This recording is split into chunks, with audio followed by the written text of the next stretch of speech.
आप सभी लोगों का स्वागत है आपके अपने YouTube चैनल में, जिसका नाम है मैथ बाई चंदन शर्मा। आज का जो पेपर है वो आरआरबी एनटीपीसी ग्रेजुएट लेवल का पेपर है, जो कि 24 जून 2025 को ये पेपर हुआ है। थर्ड शिफ्ट का ये पेपर है। तो इसमें क्वांट के जो 30 महत्वपूर्ण क्वेश्चन पूछे गए हैं उनको मैं इस वीडियो में एक एक करके सॉल्व करूँगा। तो अगर आप इस चैनल पर पहली बार विजिट कर रहे हैं तो चैनल को ज़रूर सब्सक्राइब कर लें। वीडियो पसंद आए तो लाइक कर सकते हैं, नहीं पसंद आए तो आप डिसलाइक कर सकते हैं। इसके पहले जितने भी शिफ्टों में आरआरबी द्वारा पेपर हुए हैं उन सभी के सॉल्यूशन मैंने इस चैनल पे अपलोड कर दिया है। अगर आप इंटरेस्टेड हैं तो उसे भी जाके देख सकते हैं, उससे आपको बहुत कुछ सीखने को मिलेगा। तो चलिए बिना किसी देरी के मैं वीडियो स्टार्ट करता हूँ आज की। पहला क्वेश्चन कह रहा है कि 22,938 में कौन सी सबसे छोटी संख्या जोड़ी जाए ताकि जो योगफल है वो 7 से पूर्णतः विभाजित हो। तो इसके लिए मैंने बेसिक बताया है कि जो भी आपको संख्या दी है उसको 7 से विभाजित करते जाइए और जो भी शेषफल आएगा उसको क्या करिए 7 में से माइनस कर दीजिए और वहीं आपका क्या हो जाता है, आंसर हो जाता है। तो भाग देंगे तो 7 तक कितना हो जाएगा, 21 हो जाएगा, 1 19 हो जाएगा, 7 दूना के 14 हो जाएगा, 5 हो जाएगा, 53 हो जाएगा, 7 सत्ते 49 हो जाएगा, घटाएंगे तो कितना हो जाएगा, तो 4 हो जाएगा, 8 यहाँ पे उतर जाएगा। तो इस 48 की जगह पे अगर 49 होता तो ये संख्या 7 से विभाजित हो जाती है। इसका मतलब अगर हम भाग देंगे तो ये 6 बार जाएगा तो 42 हो जाएगा, यानी कि 6 क्या निकल के आ जा रहा है, शेष निकल के आ जा रहा है। तो संख्या पूछ रहा है कि क्या जोड़ी जानी चाहिए, तो सिंपल से क्या करेंगे, 7 में से 6 माइनस कर देंगे तो इसका करेक्ट आंसर क्या हो जाएगा, 1 हो जाएगा, जो कि ऑप्शन नंबर 3 में दिया हुआ है। बढ़ते हैं अगले क्वेश्चन पे। अगला क्वेश्चन कह रहा है कि हितेश की आयु उसके पुत्र की आयु से 3 गुना है। तो अगर उसके पुत्र की आयु को अगर मैं x मानता हूँ तो हितेश की आयु कितनी हो जाएगी, तो इसका 3 गुना यानी कि 3x हो जाएगी। आगे कह रहा तथा उसकी पुत्री उसके पुत्र से 3 वर्ष छोटी है। तो उसकी पुत्री की आयु कितनी हो जाएगी, तो उसके पुत्र से 3 वर्ष छोटी है तो x माइनस 3 हो जाएगी। आगे कह रहा है कि यदि 3 वर्ष पहले इन तीनों व्यक्तियों की आयु का जो योग था वो 123 वर्ष था, तो ये 3 वर्ष पहले इनकी आयु का योग है, तो 3 वर्ष बाद तीनों की आयु में 3 की वृद्धि हो जाएगी, यानी कि टोटल 9 की वृद्धि हो जाएगी। तो वर्तमान में इनकी आयु का योग कितना हो जाएगा, तो 123 में मैं 9 जोड़ दूंगा तो ये कितना हो जाएगा, 132 हो जाएगा। यानी कि वर्तमान में इन तीनों की आयु का योग कितना हो जाएगा, 132 हो जाएगा। और वर्तमान में इन तीनों की आयु कितनी है, तो x है, 3x है और x माइनस 3 है। इन तीनों को जोड़ लूँगा तो ये 3x और x 4x और ये 5x हो जाएगा और माइनस 3 ये बराबर किसके हो जाएगा, 132 के बराबर हो जाएगा। यहाँ से x की वैल्यू निकाल दूंगा मैं, तो 5x 135 के बराबर हो जाएगा। तो x बराबर कितना हो जाएगा, तो 5 दूना के 10, 3 35, 7 बार चला जाएगा। तो यहाँ से x का मान 27 निकल के आ गया। आपसे पूछ क्या रहा है कि हितेश की वर्तमान आयु, यानी कि इस 3x का क्या करना है, आपको वैल्यू बतानी है। तो अगर x की वैल्यू 27 है तो 3x की वैल्यू कितनी हो जाएगी, 27 में 3 का गुणा करेंगे तो 81 क्या हो जाएगा, इसका करेक्ट आंसर हो जाएगा। बढ़ते हैं अगले क्वेश्चन पे। अगला क्वेश्चन कह रहा है कि शरद अकेले किसी काम को 13 दिनों में पूरा कर सकता है और वरद अकेले उसी काम को 9 दिनों में पूरा कर सकता है। उन्होंने साथ मिलकर काम करना शुरू किया, लेकिन वरद ने काम पूरा होने के 11 दिन पहले ही काम छोड़ दिया। तो कह रहा है कि काम कितने दिनों में पूरा होगा।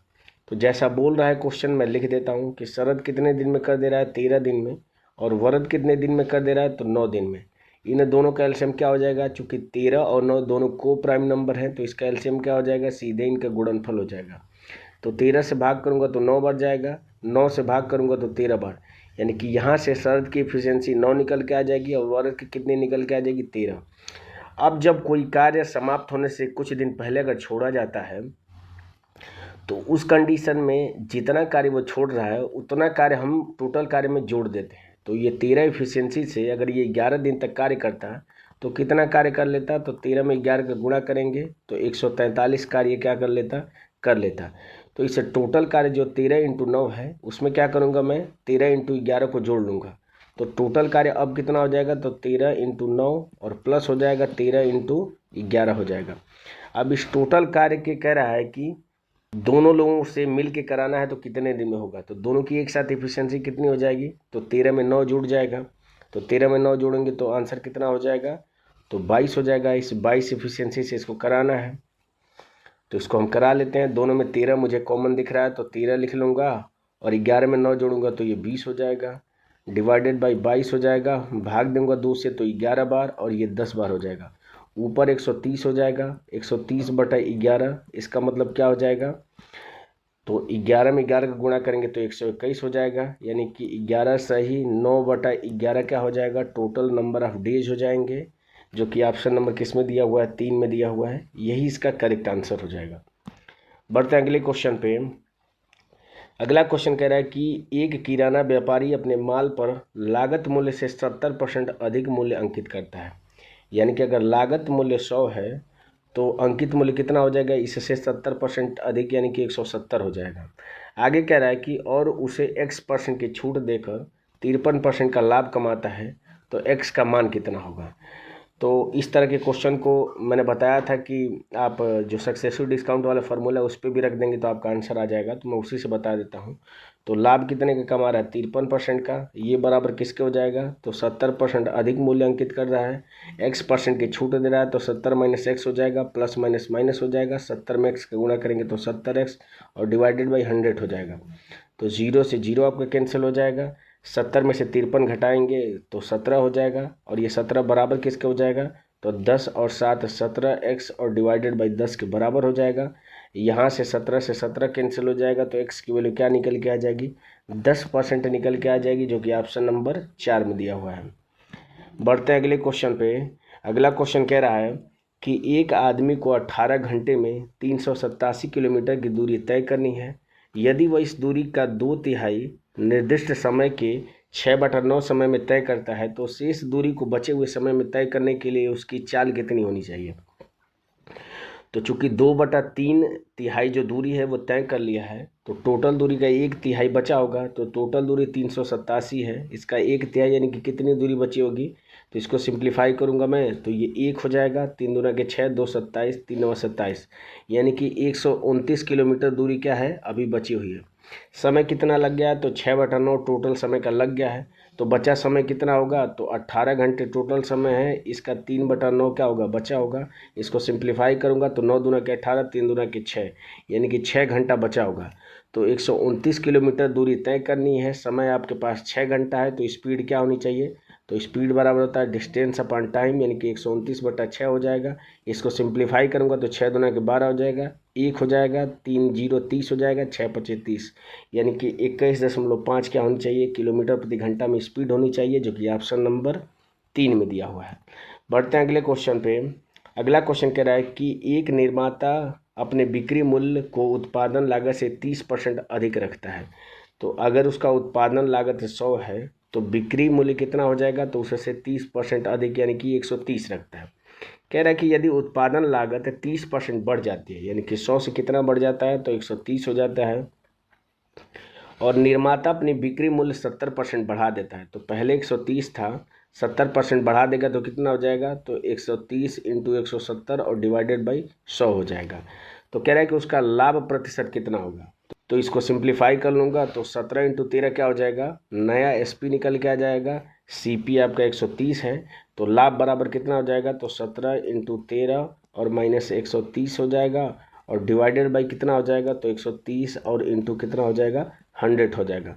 सॉल्व कर लेता हूँ मैं तो 0 से 0 आपका कैंसिल हो जाएगा, दोनों में मुझे 13 कॉमन दिख रहा है, तो इसको मैं लिख सकता हूँ 13 इंटू यहाँ पे बच जाएगा 17, 17 में से 10 घटा दूंगा तो ये 7 हो जाएगा, और नीचे क्या बचा है, तो 13 बचा है और इंटू 10 हो जाएगा, 13 से 13 कैंसिल हो जाएगा, 7 में 10 का गुणा करूँगा तो 70% का क्या होगा, उसको लाभ प्राप्त होगा, जो कि ऑप्शन नंबर 3 में दिया हुआ है।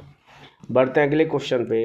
अगला क्वेश्चन कह रहा है कि एक समद्विबाहु त्रिभुज की 2 बराबर भुजाओं में से प्रत्येक की लंबाई 41 सेंटीमीटर है और इसके आधार की जो लंबाई है वो 18 सेंटीमीटर है। तो कह रहा है कि त्रिभुज का क्षेत्रफल सेंटीमीटर स्क्वायर में कितना होगा। तो देखिए यहाँ पे चूंकि तीनों भुजाएं दे दी गई हैं तो आप हीरोन फार्मूले से भी इसका आंसर निकाल सकते हैं, पर मैं दूसरा तरीका आपको बता देता हूँ। तो देखिए दोनों जो बराबर भुजाएं हैं उसकी लंबाई आपको दिया है 41 सेंटीमीटर दिया है, तो अगर मैं इससे आधार वाली जो भुजा जो कि 18 सेंटीमीटर इस पर लंब डालूंगा तो इसको 2 बराबर भागों में विभाजित करेगा, तो ये 9 हो जाएगा, ये 41 हो जाएगा, 90 अंश का कोण बन रहा है। पाइथागोरस थ्योरम अप्लाई करेंगे तो हमें पता है कि 9 40 और 41 का ट्रिपलेट होता है, तो यहाँ से ऊंचाई क्या निकल के आ जाएगी 40।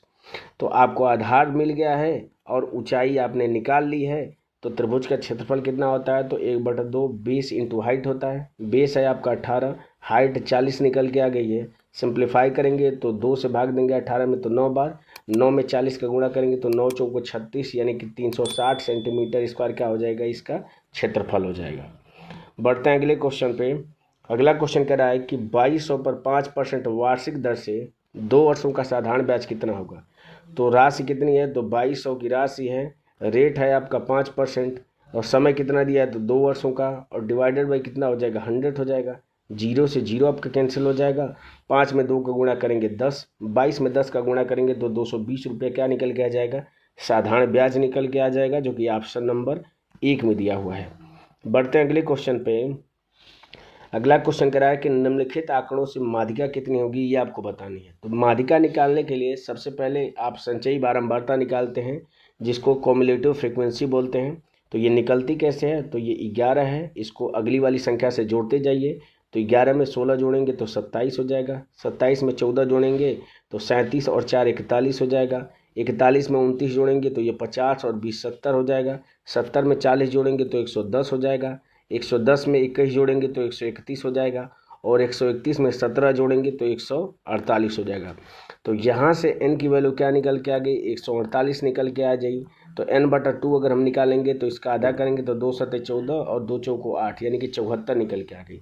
अब ये 74 पड़ेगा किस में, तो इस 110 वाले में 74 पड़ेगा। तो ये हमारा क्या हो जाएगा, मेन इंटरवल हो जाएगा। अब हम माध्यिका का जो फार्मूला होता है वो लगा देते हैं। तो माध्यिका का फार्मूला होता है L प्लस ब्रैकेट में होता है n/2 माइनस CF होता है, डिवाइडेड बाई F होता है, और इंटू कितना हो जाएगा, H हो जाएगा। बस वैल्यू रख दूंगा। तो इसकी लोअर लिमिट क्या है, 60 है, तो ये हो जाएगा 60 और प्लस हो जाएगा n/2। तो n/2 कितना निकल के आ गया है, 74, और माइनस CF इसके पहले वाली कॉम्युलेटिव फ्रीक्वेंसी जो कि 70 है, डिवाइडेड बाई F। तो F की वैल्यू क्या दिया हुआ है, 40, तो 40 और इंटू H। तो सभी इंटरवल के बीच का गैप कितना है, तो आप देख सकते हैं कि 10 का गैप है तो 10 हो जाएगा। सिंप्लीफाई कर दूंगा तो देखिए 0 से 0 आपका कैंसिल हो जाएगा, 74 में से 70 घटाऊंगा तो 4, 4 से भाग दूंगा तो ये 1 हो जाएगा। तो 60 में 1 अगर जोड़ दूंगा तो 61 क्या निकल के आएगी, इसकी माध्यिका निकल के आ जाएगी, जो कि ऑप्शन नंबर 2 में दिया हुआ है। बढ़ते हैं अगले क्वेश्चन पे। अगला क्वेश्चन कह रहा है, सिंप्लीफिकेशन का क्वेश्चन है कि निम्नलिखित का मान कितना होगा। तो अगर हम देखें ध्यान से तो ऊपर वाली वैल्यू और नीचे वाली वैल्यू सेम है, बस जो डेसिमल है उसकी प्लेस वैल्यू में अंतर है। तो अगर ऊपर में देखूं तो डेसिमल 2 स्थान पे है, अगर नीचे देखूं तो डेसिमल 3 स्थान पे है। तो ऊपर एक स्थान पे कम है, तो एक स्थान पे कम का मतलब क्या हो जाएगा, 10 से मैं गुणा कर दूंगा। तो चूंकि स्क्वायर है तो 10 का स्क्वायर कितना हो जाएगा, 100 हो जाएगा। तो इसको सिंप्लीफाई करेंगे तो इसका करेक्ट आंसर क्या हो जाएगा, 100 हो जाएगा। बढ़ते हैं अगले क्वेश्चन पे। अगला क्वेश्चन कह रहा है कि एक संख्या को 57 से 1/2% बढ़ाने पर वह 378 हो जाती है, तो संख्या कितनी होगी। तो सबसे पहले ये जो परसेंटेज वैल्यू है इसको फ्रैक्शन में बदल देते हैं। तो 57 दूना के कितना हो जाएगा, 114, और प्लस 1 कितना हो जाएगा, 115, और बटा कितना हो जाएगा, 2 इंटू 100 यानी कि 200 हो जाएगा। सिंप्लीफाई करूँगा 5 से मैं, तो 5 दूना के 10, 5 से 15 हो जाएगा, और 5 चौक 20 यानी कि 40 हो जाएगा। अब ये जो नीचे वैल्यू 40 आ रही है, मैं मान ले रहा हूँ कि यही संख्या है। तो संख्या में अगर मैं कुछ जोड़ता हूँ, कितना जोड़ता हूँ, तो ऊपर वाली वैल्यू 23 अगर जोड़ता हूँ तो कितना हो जा रही है, तो 378 हो जा रही है, जैसा कि क्वेश्चन में दिया है। तो 40 में 23 अगर मैं जोड़ दूंगा तो 63 हो जाएगी, और इस 63 की वैल्यू आपको क्वेश्चन में दिया कितना है, तो 378 दिया है। यहाँ से मैं 1 की वैल्यू निकाल दूंगा तो 378 और डिवाइडेड बाई कितना हो जाएगा, 63 हो जाएगा। आपसे वैल्यू क्या पूछ रहा है, कि संख्या पूछ रहा है। संख्या हमने माना कितना है, 40 माना है, तो 40 की वैल्यू मैं निकाल दूंगा। तो इसको सिंप्लीफाई करूंगा तो 9 से कट करूंगा तो 7 बार, 9 से इसको कट करूंगा तो 9 चौको 36, 1 18, 9 दूनी के 18 हो जाएगा। 7 से भाग करूंगा तो 7 6 42, 6 बार चला जाएगा, और 6 में 40 का गुणा करूंगा तो आंसर क्या निकल के आ जाएगा, 240 निकल के आ जाएगा, जो कि ऑप्शन नंबर 2 में दिया हुआ है। बढ़ते हैं अगले क्वेश्चन पे। अगला क्वेश्चन कह रहा है कि 40, 78 और एक अन्य संख्या x का लघुत्तम समापवर्ग 7800 है, तो x का मान कितना होगा। ठीक है, तो 7800 में आपको दिख रहा है एक मल्टीपल 100, और 100 में अगर मैं देखूं तो एक 25 का मल्टीपल दिख रहा है। तो 25 का मल्टीपल ना तो 40 में है और ना तो 78 में है। तो जो भी आपका आंसर होगा उसमें 25 से क्या होना चाहिए, विभाजित होना चाहिए। मैं देख लेता हूं। तो 25 से मुझे दिख रहा है कि एक ही वैल्यू विभाजित होगी जो कि 200 है, तो यही इसका क्या हो जाएगा, करेक्ट आंसर हो जाएगा। बढ़ते हैं अगले क्वेश्चन पे। अगला क्वेश्चन कह रहा है कि मोहन एक काम को 9 घंटे में कर सकता है, प्रमोद इसे 21 घंटे में कर सकता है और आशीष की सहायता से उन्होंने काम को 6 घंटे में पूरा कर लिया, तो आशीष अकेले उस काम का दोगुना काम कितने घंटों में कर सकता है। तो जैसा क्वेश्चन बोल रहा है वैसा मैं लिख देता हूँ। तो मोहन कितने घंटों में कर सकता है, 9 घंटों में। प्रमोद कितने घंटों में कर सकता है, तो 21 घंटे में। और मोहन प्लस प्रमोद और प्लस आशीष, इन तीनों ने मिलकर कितने घंटे में कर दिया, तो 6 घंटे में। तो इन तीनों का एलसीएम मैं निकाल दूंगा, तो 21 हो जाएगा। इस 9 में एक 3 का मल्टीपल है, तो ये 3 यहाँ पे लिख दूंगा। 6 में 2 का दिख रहा है, तो ये क्या हो जाएगा, इन तीनों का एलसीएम हो जाएगा। 9 से अगर मैं भाग करूंगा तो 7 दूना के 14 बार चला जाएगा। 21 से भाग करूंगा तो 3 दूना के 6 बार चला जाएगा। और 6 से भाग करूंगा तो 21 बार चला जाएगा। तो यहाँ से क्या निकल के आ जाएगा, आशीष की एफिशिएंसी कितनी निकल के आ जाएगी, तो मोहन और प्रमोद इन दोनों की एक साथ एफिशिएंसी 20 हो जाएगी और तीनों की एक साथ एफिशिएंसी 21 है। तो यहाँ से आशीष की एफिशिएंसी क्या निकल के आ जाएगी, 21 में से 20 घटाऊंगा तो 1 निकल के आ जाएगी। और इस एक एफिशिएंसी से जो टोटल कार्य है इसके दोगुने कार्य को कराना है। तो टोटल कार्य कितना हो जाएगा, तो 21 गुणे 3 दूना के 6 हो जाएगा। इसका दोगुना करेंगे तो 2 से गुणा कर दूंगा मैं, तो 21 दूना के 42 हो जाएगा। 42 में 6 का गुणा कर देंगे तो इतना समय लग जाएगा। तो 6 दूना के 12, लास्ट में 2 सिर्फ ऑप्शन नंबर 1 में दिख रहा है, तो यही इसका करेक्ट आंसर हो जाएगा। बढ़ते हैं अगले क्वेश्चन पे। अगला क्वेश्चन कह रहा है कि 2742 मीटर के वृत्ताकार पथ पर रिया और त्रिषा एक ही बिंदु से लेकिन विपरीत दिशाओं में क्रमशः 4.6 मीटर प्रति सेकंड और x मीटर प्रति सेकंड की चाल से चलना प्रारंभ करती हैं। 457 सेकंड के बाद वो एक दूसरे से पहली बार मिलती हैं, तो x का मान कितना होगा। तो चूंकि वृत्ताकार पथ में चल रही हैं, एक दूसरे के विपरीत चल रही हैं, तो इनकी नेट स्पीड क्या हो जाएगी, इन दोनों की स्पीड के सम के बराबर हो जाएगी। तो 4.6 प्लस x क्या हो जाएगी, इन दोनों की नेट स्पीड हो जाएगी। और ये किसके बराबर हो जाएगी, तो टोटल जो दूरी है वो कितनी है, तो 2742 है। और कितने समय बाद मिल रही हैं, तो 457 सेकेंड बाद मिल रही हैं। तो 457 से भाग दे दूंगा तो ये स्पीड हो जाएगी। बस इसको सॉल्व करके x की वैल्यू पूछ रहा है, हम बता देंगे। तो ये कितनी बार चला जाएगा, तो लास्ट में 2 है, इसके लास्ट में 7 है, तो 7 में किस चीज़ का गुणा करेंगे कि 2 हो जाएगा। तो 7 चौक 28, 7 पचे 35, 7 छः 42, यानी कि लगभग 6 बार चला जाएगा। तो देख लेता हूँ मैं 6 का गुणा करके कि क्या ऊपर वाली वैल्यू विभाजित हो जा रही है। तो 6 सत्ते 42, 6 पचे 30 और 30 और 4 34 हो जाएगा। और 6 चौको 24 और 3 27, बिल्कुल ये कितनी बार विभाजित हो जा रही है, 6 बार। तो यहाँ से x की वैल्यू क्या निकल के आ जाएगी, तो 6 में से मैं 4.6 माइनस कर दूंगा। तो माइनस करूंगा तो आंसर क्या निकल के आ जाएगा, 1.4 निकल के आ जाएगा। और यही क्या हो जाएगी, दिशा की स्पीड हो जाएगी, जो कि ऑप्शन नंबर 1 में दिया हुआ है। बढ़ते हैं अगले क्वेश्चन पे। अगला क्वेश्चन कह रहा है कि k का वह मान ज्ञात करें जिसके लिए द्विघात समीकरण x² + 4x + k = 0 के मूल बराबर हैं। तो अगर मूल बराबर होते हैं तो उस कंडीशन में क्या होता है कि b² - 4ac, इसकी वैल्यू क्या होती है, 0 के बराबर होती है। या यूं कह सकते हैं कि b² की वैल्यू किसके बराबर होती है, तो 4ac के बराबर होती है। तो b क्या है, तो x का जो कोफिशिएंट है वो b है, तो 4 का स्क्वायर करूँगा तो 16। ये बराबर किसके हो जाएगा, तो 4 × a की जगह पे 1 है और c की जगह पे क्या है, तो k है। तो यहाँ से सॉल्व करूँगा तो k की वैल्यू क्या निकल के आ जाएगी, 4 निकल के आ जाएगी, जो कि ऑप्शन नंबर 3 में दिया हुआ है। बढ़ते हैं अगले क्वेश्चन पे। अगला क्वेश्चन कह रहा है कि यदि ए का वेतन बी से 12% अधिक है तो बी का वेतन ए से कितने प्रतिशत कम होगा। तो अगर बी का वेतन मैं 100 मानता हूँ तो ए का वेतन इससे 12% अधिक, यानी कि कितना हो जाएगा, 112 हो जाएगा।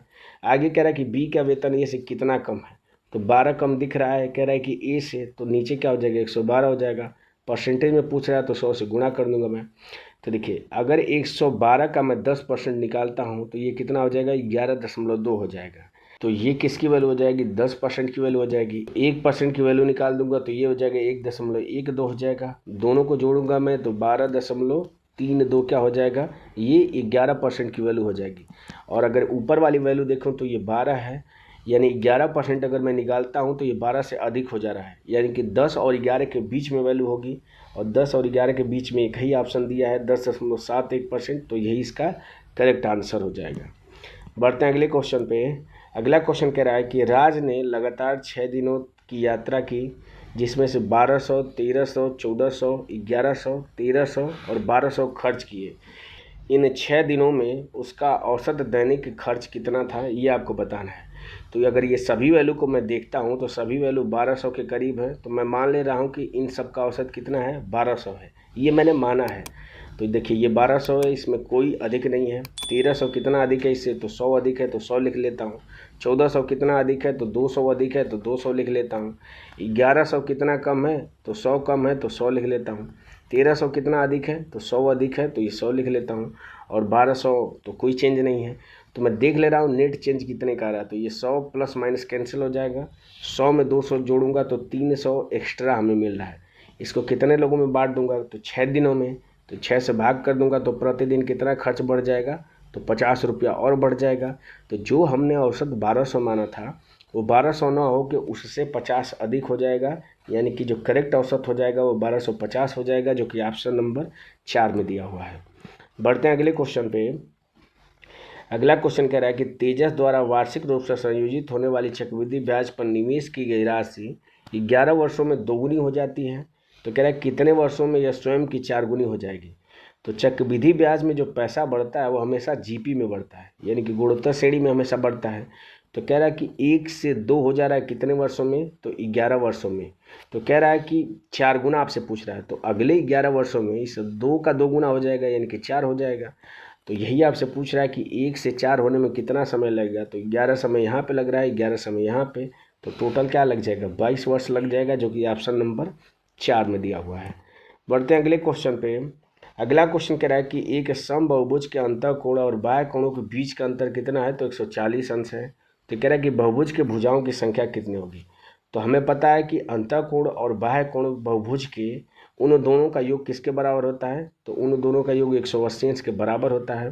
तो ये पहला इक्वेशन हो जाएगा। दूसरा आपको दिया है कि x माइनस वाई, इसका अंतर किसके बराबर है, तो 140 के बराबर है। तो यहाँ से बाह्य कोण यानी कि y का मान निकाल दूंगा मैं, तो घटा दूंगा, तो 180 में से 140 घटाऊंगा तो 40 हो जाएगा, यानी कि 2y की वैल्यू अगर 40 आ गई तो y की वैल्यू कितनी हो जाएगी, 20 हो जाएगी। और जो भी आपको y कोण की वैल्यू निकल के आती है, तो बहुभुज के भुजाओं की संख्या n के लिए फॉर्मूला क्या होता है, तो 360 और डिवाइडेड बाई y कोण। तो y कोण 20 निकल के आ गया, बस भाग दे दीजिए, बहुभुज के भुजाओं की संख्या निकल के आ जाएगी। तो 0 से 0 आपका कैंसिल हो जाएगा, 2 से भाग करूँगा तो 18 बार चला जाएगा, तो 18 इसका क्या हो जाएगा, करेक्ट आंसर हो जाएगा, जो कि ऑप्शन नंबर 1 में दिया हुआ है। बढ़ते हैं अगले क्वेश्चन पे। अगला क्वेश्चन कह रहा है कि सोहित और रोहित के पास 17:14 के अनुपात में एक निश्चित धनराशि है और वे अपनी धनराशि 12:8 के अनुपात में पुस्तकें खरीदने पर खर्च करते हैं। पुस्तकें खरीदने के बाद उनमें से प्रत्येक के पास 3,392 बचते हैं। तो कह रहा है कि सोहित के पास आरंभ में कितनी धनराशि थी। तो या तो आप 17 का मल्टीपल चेक कर लीजिए, या तो जो तरीका है उसको मैं बता देता हूँ। तो इनके पास जो राशि का अनुपात है वो कितना है, तो 17:14 है। ये सोहित का है और ये किसका है, तो रोहित का है। उन्होंने कितनी धनराशि खर्च की है, तो 12:8। इसको सिंप्लीफाई कर दूंगा मैं, तो 4 से कट कर दूंगा तो 4 × 12 और 4 × 2 = 8, यानी कि 3:2 में इन्होंने राशि खर्च कर दी है। कह रहा है कि जो अब बच रहा है उनके पास वो दोनों बराबर अनुपात में बच रहा है। तो अगर मैं यहाँ से बराबर अगर मुझे अनुपात निकालना है तो इनके बीच का जो गैप है उसको बराबर करना पड़ेगा। तो यहाँ पे इनके बीच का गैप 3 दिख रहा है और यहाँ पे जो गैप है वो 1 का है। तो इस 1 को मैं 3 में कन्वर्ट कर दूंगा, तो 3 से मैं क्या करता हूँ, नीचे गुणा कर लेता हूँ मैं। तो ये नया अनुपात क्या निकल के आ जाएगा, तो 9:6 निकल के आ जाएगा। अब घटा दीजिए, तो 17 में से अगर 9 घटाएंगे तो 9 8 17 हो जाएगा, और 14 में से 6 घटाएंगे तो 8। अब देखिए जो सेविंग है वो क्या हो जा रही है, बराबर आ जा रही है 8:8 में। तो इसी 8 की वैल्यू आपको क्वेश्चन में दिया कितना है, तो 8 की वैल्यू दिया है 3,392 दिया है। आपसे पूछ क्या रहा है कि सोहित के पास आरंभ में, यानी कि 17 की वैल्यू पूछ रहा है। तो यहाँ से 1 की वैल्यू निकाल दूंगा मैं, तो 8 चौको 32, 1 18 हो जाएगा, 8 दूना के 16, 3 32, 8 चौको 32 हो जाएगा।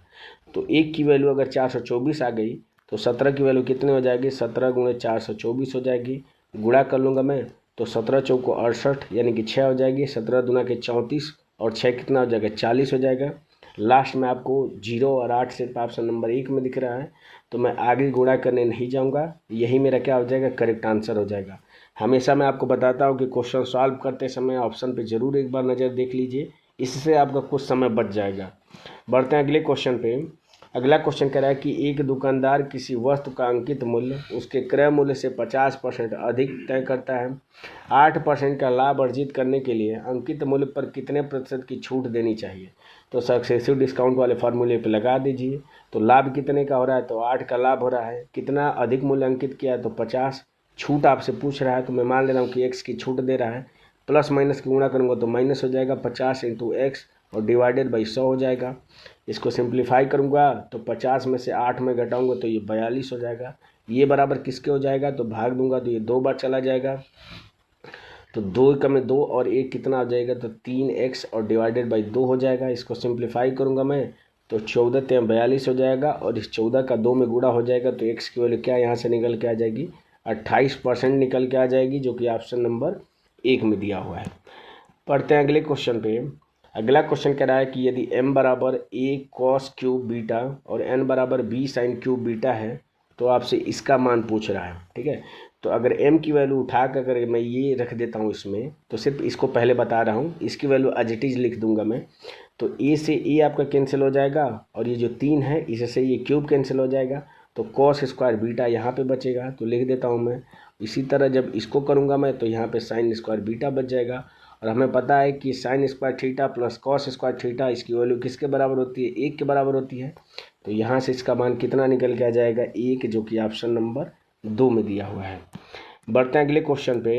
अगला क्वेश्चन कह रहा है कि ये जो प्रेक्षण दिए हैं, कह रहा है कि इनकी माध्यिका कितनी होगी। तो सबसे पहले प्रेक्षणों को काउंट कर लीजिए कि प्रेक्षणों की संख्या कितनी है। तो 3 3 6 3 9 और 2 11 है, यानी कि प्रेक्षणों की संख्या n की वैल्यू क्या है, 11, जो कि विषम है। तो माध्यिका के लिए फार्मूला क्या हो जाएगा, तो n+1 डिवाइडेड बाई 2, वहाँ जो पद होगा यही माध्यिका हो जाएगी। तो 11 में 1 जोड़ूंगा तो 12/2, यानी कि छठवां पद क्या हो जाएगी, इसकी माध्यिका हो जाएगी। तो छठवां पद देख लीजिए, तो सबसे छोटी वैल्यू क्या दिख रही है, 15, तो ये पहला हो जाएगा। इससे बड़ी वैल्यू क्या दिख रही है, तो इससे बड़ी वैल्यू दिख रही है 33, तो ये दूसरा हो जाएगा। फिर 34 दिख रही है, ये तीसरा हो जाएगा। फिर 54 दिख रहा है, ये चौथा हो जाएगा। फिर 60 दिख रहा है, ये पाँचवा हो जाएगा। फिर 65 दिख रहा है, ये क्या हो जाएगा, छठवां हो जाएगा। तो यही इसकी क्या हो जाएगी, माध्यिका हो जाएगी, जो कि ऑप्शन नंबर 2 में दिया हुआ है। बढ़ते हैं अगले क्वेश्चन पे। अगला क्वेश्चन कह रहा है कि यदि एक घनाभ की लंबाई 4 सेंटीमीटर, चौड़ाई 46 सेंटीमीटर और आयतन 8832 सेंटीमीटर स्क्वायर दिया है, तो घनाभ की ऊंचाई कितनी होगी। तो घनाभ का आयतन कितना होता है, तो लंबाई गुणे चौड़ाई और गुणे ऊंचाई, इन तीनों के गुणनफल के बराबर होता है। और इसकी वैल्यू दिया कितना है, तो 8832 दिया है। बस इसको सिंप्लीफाई करके h की वैल्यू निकाल दूंगा मैं। तो 4 से कट करूंगा मैं, तो 4 दूने के 8, 4 दूने के 8, 0, 4 से कट करूंगा तो 8 बार चला जाएगा। तो यहाँ से h की वैल्यू क्या निकल के आ जाएगी, तो 22 0 8 और इसमें 46 से भाग दे दूंगा मैं।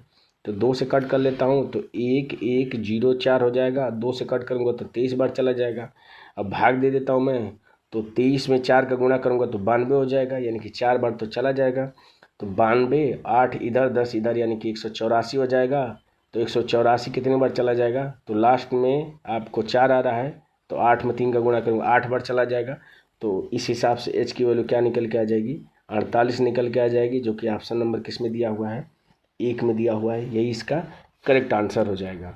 बढ़ते हैं अगले क्वेश्चन पे। अगला क्वेश्चन कह रहा है कि एक खोखला गोलाकार कोष 7 ग्राम प्रति सेंटीमीटर क्यूब घनत्व वाले धातु से बना है। कह रहा है कि इसकी आंतरिक और बाह्य त्रिज्याएं क्रमशः 0 सेंटीमीटर और 3 सेंटीमीटर है। तो कोष का अनुमानित वजन किलोग्राम में कितना होगा। तो सबसे पहले मैं इसका आयतन निकाल देता हूँ। तो गोले का आयतन कितना होता है, तो 4/3 पाई r क्यूब होता है गोले का आयतन। वैल्यू रख दूंगा मैं, तो 4/3, पाई की वैल्यू 22/7 रखनी है। और आर की वैल्यू दिया कितना है, तो 3 सेंटीमीटर, क्योंकि यहाँ पे 0 सेंटीमीटर का कोई मतलब नहीं है, तो डायरेक्ट मैं 3 सेंटीमीटर रख के इसका आयतन निकाल दूंगा। तो 3 × 3 × 3 हो जाएगा। अब ये आयतन निकल के आ गया, घनत्व आपको दिया है, तो द्रव्यमान बराबर कितना हो जाएगा, तो घनत्व इंटू आयतन हो जाएगा। तो यहाँ से मैं घनत्व जो 7 ग्राम प्रति सेंटीमीटर क्यूब दिया है इससे गुणा कर दूंगा।